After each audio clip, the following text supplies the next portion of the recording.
Este programa tem o apoio de Seiko Astron. O tempo não espera por ninguém, mas o Seiko Astron acompanha-o onde quer que vá.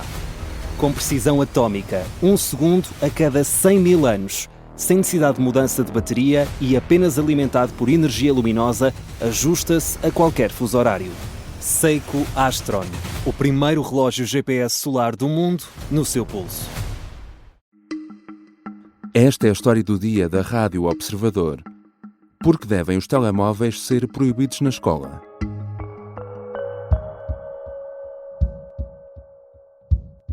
Nós valorizamos muito a autonomia das escolas, mas quando nós temos evidência empírica dos efeitos de uma determinada medida, é a obrigação do Estado regular a utilização, neste caso, dos equipamentos. Já era uma recomendação, agora passou a obrigação. A partir do próximo ano letivo, os alunos do primeiro e segundo ciclos estão proibidos de levarem telemóveis smartphone para a escola, ou seja, até ao 6º ano. O Governo apoia-se em evidências que apontam para o impacto negativo dos aparelhos nos alunos. Que impacto é esse e que consequências estão a ter os telemóveis no desenvolvimento das crianças? A partir de quando é que uma criança deveria ter acesso a um telemóvel? E por que é que o Governo quer também restringir o acesso a manuais digitais no primeiro ciclo? São questões para a conversa com Tiago Proença dos Santos, neuropediatra e membro da direção da Sociedade Portuguesa de Neuropediatria. Eu sou o João Santos Duarte e esta é a história do dia de quarta-feira, 9 de julho.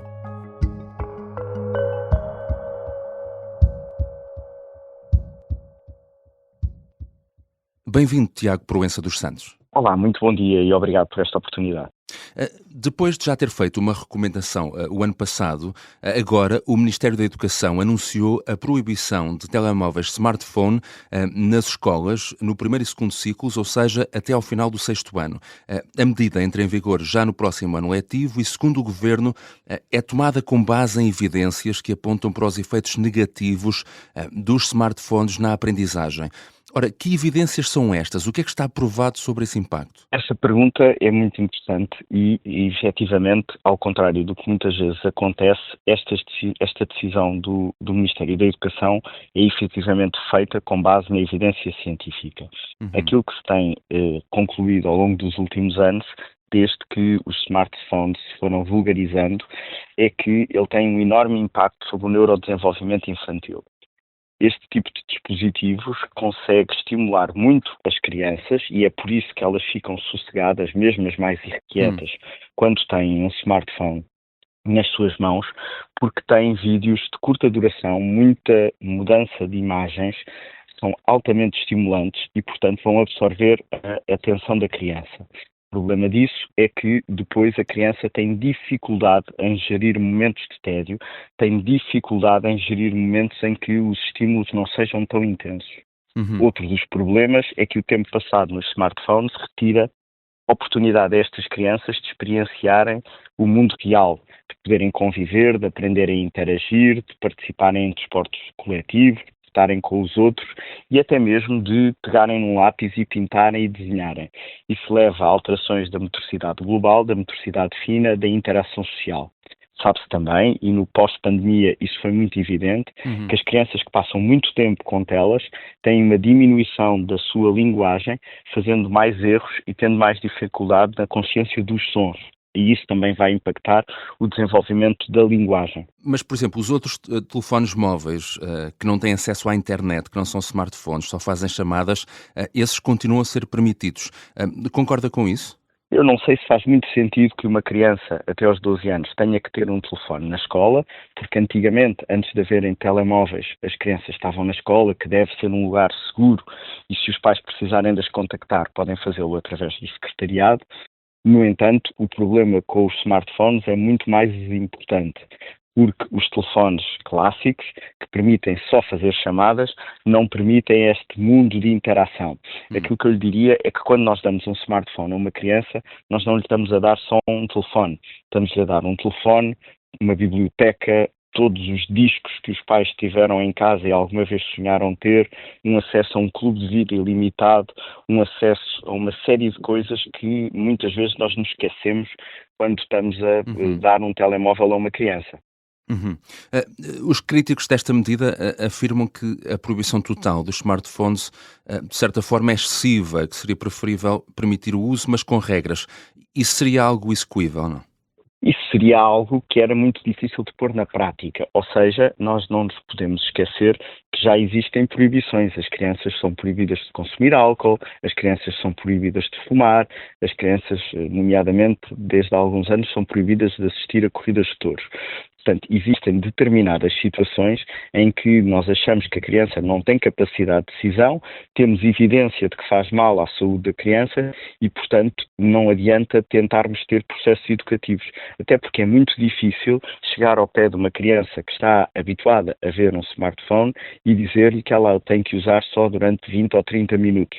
E é exatamente por isso que, com base naquilo que surgiu na Sociedade Americana de Pediatria, nas guidelines que existem por toda esta Europa, nomeadamente na Europa do Norte, é desaconselhada a utilização em absoluto de telemóveis, na maioria dos países até aos 12, mas existem países, nomeadamente em França, onde isso é estendido até aos 15 anos, exatamente por se achar que a criança não tem maturidade emocional para conseguir controlar os seus ímpetos e fazer uma utilização responsável do telemóvel.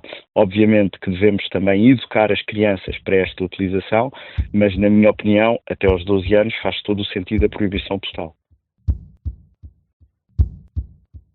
Já regressamos à conversa com Tiago Proença dos Santos, neuropediatra e membro da direção da Sociedade Portuguesa de Neuropediatria. Na segunda parte vamos falar do impacto dos ecrãs nas crianças mais pequenas e também da decisão do Governo de só permitir manuais digitais a partir do 5º ano. Estamos de regresso à conversa com o neuropediatra Tiago Proença dos Santos. Temos estado até agora a falar aqui um pouco mais do contexto da escola e, portanto, um contexto que, enfim, começa a partir dos 5, 6 anos, mas eu gostava também de ir um pouco atrás, até porque este é um tema importante e que interessa a muitos pais. Nós vemos cada vez mais crianças pequenas, até bebés, com telemóveis ou tablets à frente. Há um caso muito paradigmático que é o dos restaurantes, não é? Em que crianças são muitas vezes entretidas com recurso a vídeos ou a músicas. Que impacto é que isto pode ter na saúde das crianças e, nomeadamente, no seu neurodesenvolvimento? Tal como tínhamos falado há pouco, isso vai afetar todas as áreas do neurodesenvolvimento e quanto mais precoce for essa exposição, maior é o impacto que isso vai ter no desenvolvimento infantil das crianças, quer num atraso da linguagem. É relativamente frequente aparecerem doentes em consulta com 3, 4 anos que não têm ainda linguagem e vêm a essa consulta por isso e, no entanto, são capazes de falar em brasileiro ou em inglês algumas palavras soltas, provando que o impacto do telemóvel leva a que não exista um desenvolvimento harmonioso da linguagem. Nas situações que mencionou, nomeadamente nos restaurantes e para gerir birras, eu diria que é a situação onde a utilização dos telemóveis é mais nefasta, porque na prática, em vez de nós ajudarmos a criança a autorregular-se e a gerir a frustração de ter momentos em que não está a acontecer nada, que são momentos de aborrecimento e que a criança tem que aprender a gerir para depois, mais tarde, poder fazê-lo na escola e noutros contextos sociais, aquilo que nós fazemos é dar uma descarga enorme de dopamina, de prazer imediato a estas crianças, que vai resolver o problema no imediato, a criança fica sossegada, mas dificulta que ela depois, mais tarde, venha a conseguir tranquilizar-se quando não tem estímulos tão intensos como o dos telemóveis. Mas há muitos pais que muitas vezes dizem no meu tempo também havia televisão, quando éramos crianças também passávamos horas a ver televisão, só que a questão aqui é que não é bem a mesma coisa, certo? Não é mesmo a mesma coisa e eu convido os ouvintes a consultarem as recomendações da Sociedade Portuguesa de Neuropediatria, que foram recentemente admitidas para publicação, e fala-se exatamente sobre isso. A televisão, quando nós éramos crianças, nós ligávamos a televisão e ela não estava sempre disponível, ou seja, tínhamos que esperar pelos programas que queríamos ver e por vezes até já estávamos a ver um episódio que tínhamos visto e tínhamos que persistir nesse episódio ou ver um desenho animado que não gostávamos tanto porque havia menos oferta. Hoje em dia, com os telemóveis, a criança pode ver exatamente o que quer e se tiver 2 segundos que está aborrecida, muda para um vídeo mais estimulante. Outro dos problemas tem a ver com os conteúdos. Quem produz este tipo de conteúdos percebe que quanto mais cor tiver, quanto mais mudança de imagens, quanto mais acelerados forem os desenhos, mais vão prender a atenção da criança. E exatamente por isso, hoje em dia, os desenhos animados conseguem prender muito mais a atenção das crianças e dificultar esta capacidade de gerir a espera.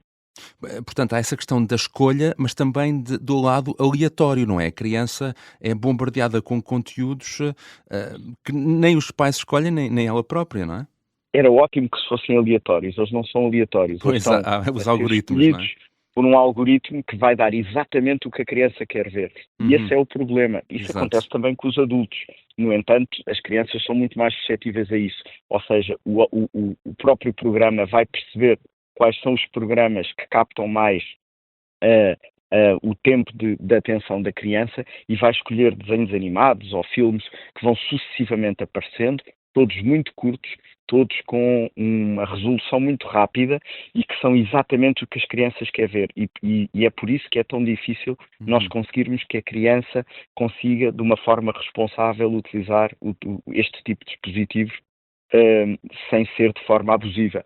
Eu diria que o problema não está só nos telemóveis. Os telemóveis têm o problema de andar por todo o lado e, portanto, estarem mais facilmente acessíveis, e está também na utilização das plataformas como o YouTube e vídeos das redes sociais que utilizam este tipo de algoritmos e que são, diria eu, o mais tóxico que podemos dar às crianças do ponto de vista de entretenimento digital. E quando falamos nos telemóveis, falamos também do que acabou de referir, dessa questão das redes sociais. Sabemos também o impacto negativo que pode ter nos jovens. A questão, as redes só deveriam legalmente poder ser acedidas a partir dos 16 anos, mas todos sabemos que não é isso que está a acontecer, não é? E os pais também deveriam ter um papel importante, não é? O problema é que eu acho que os pais não têm a consciência destes riscos, quer dos telemóveis, quer das redes sociais.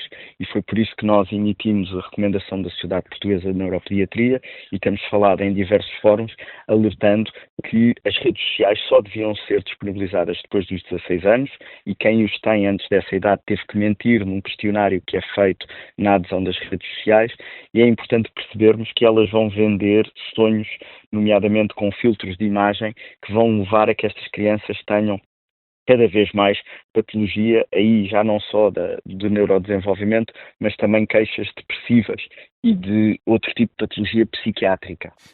Para além desta questão da proibição dos telemóveis até ao 6º ano, o Governo anunciou também restrições ao uso de manuais digitais. Só podem ser usados a partir do 2º ciclo. Ora, porquê é que não é recomendável que os manuais digitais comecem a ser utilizados tão cedo na aprendizagem? Na minha opinião, a adoção dos manuais digitais foi feita de maneira um bocadinho intempestiva por algumas escolas, numa tentativa pirosa de parecerem modernas. Aquilo que nós sabemos é que na Europa do Norte, a Suécia, a Dinamarca e a Finlândia adotaram manuais digitais já há mais de uma década e têm progressivamente vindo a abandoná-las. Temos agora um caso mais próximo nos Países Baixos, onde se começou a notar que as crianças tinham menos capacidade de retenção da informação que liam em manuais digitais, tinham as tais redes sociais e jogos a aparecerem por trás e que dificultava muitas vezes a manutenção da atenção das crianças, porque elas dispersavam-se com outros tipos de programas que não o programa de estudo e todas estas razões, estes países têm vindo a voltar aos manuais em papel. Faz-me todo o sentido que, do ponto de vista escolar, não seja utilizado manuais digitais e que se evitem programas como os Moodles, que muitas vezes servem de desculpa a estas crianças e adolescentes para quando os pais tentam pôr algum limite à utilização de ecrãs, dizem que precisam deles para estudar. O que manifestamente é exagerado quando as crianças os dizem, mas muitas vezes existe a necessidade de utilizar alguns destes programas. Portanto, faz todo o sentido que o Governo dê recomendações para a limitação do seu uso, pelo menos até ao 3º ciclo. Obrigado, Tiago Proença dos Santos. Foi um prazer, até uma próxima. Tiago Proença dos Santos é neuropediatra e também membro da direção da Sociedade Portuguesa de Neuropediatria. A terminar, 3 coisas a ter em conta esta quarta-feira. O novo portal unificado da Segurança Social é apresentado hoje pela Ministra do Trabalho, Solidariedade e Segurança Social. Pretende unir diferentes valências num único sítio entre consultar informação e realizar operações. Uma das novidades que promete é a possibilidade de fazer pagamentos via MBWay, simplificando o cumprimento de obrigações contributivas. Está marcada para esta quarta-feira a leitura do acórdão do processo de 29 pessoas acusadas de burlas através, precisamente, do MBWay. Em causa estão dezenas de crimes de burla simples e qualificada, falsidade informática e acesso ilegítimo a dados. Quanto vale uma carta de amor?